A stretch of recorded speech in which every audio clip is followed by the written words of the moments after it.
Ville amie des enfants et partenaire de l'UNICEF depuis plus de 10 ans, la ville d'Alès célébrait ce 20 novembre, comme chaque année, la Journée mondiale de l'enfance, avec un petit plus en 2019, les 30 ans de la signature de la Convention internationale des droits de l'enfant. On peut chanter Joyeux anniversaire.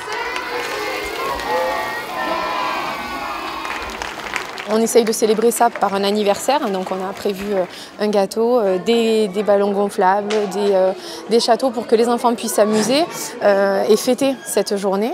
Mais c'est surtout pour rappeler que ce n'est pas une seule journée dans l'année, c'est vraiment un combat. Donc on a plusieurs associations qui sont réunies aujourd'hui. Donc on a DEIGAR, qui est la défense des enfants au niveau international. Nous avons la déléguée du défenseur des droits. Nous avons les avocats du barreau d'Alès qui font aussi une permanence gratuite cet après-midi au niveau du tribunal. Ils font également un flash mob à 16h pour pouvoir encore une fois faire entendre les droits de l'enfant. Nous avons aussi la ludothèque qui est derrière nous et qui s'occupe d'animer des jeux pour les enfants et la Fédération des aveugles et amblyopes de France. L'UNICEF était bien sûr aussi présent pour accompagner les enfants lors de cette journée.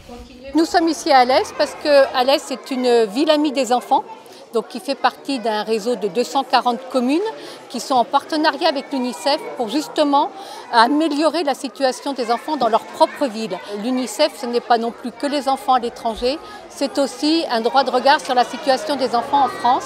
Et le partenariat avec les villes et les communes est justement un outil particulier pour aller au plus près du terrain pour chaque enfant. Le partenariat avec l'UNICEF, c'est vraiment quelque chose qui est ancré.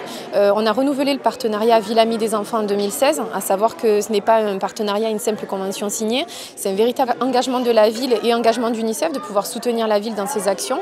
Et c'est au quotidien, donc que ce soit dans les infrastructures, les crèches, les écoles, mais aussi avec le conseil municipal des enfants, dont Alicia est là pour le représenter aussi. Et c'est le conseil municipal des enfants qui fait des actions, qui essaie de trouver des partenariats. Et c'est vraiment un mouvement qui est très fort. On essaye de faire des projets par les jeunes, pour les jeunes. Et la ville d'Alès tient vraiment à renforcer ce mouvement-là et à préserver ce lien qu'il y a avec l'UNICEF. 3, 2, 1, 0. Bonus pour Alès, l'hôtel de ville a été choisi par l'UNICEF parmi 30 monuments en France pour s'illuminer de bleu et mettre la lumière sur les droits de l'enfant.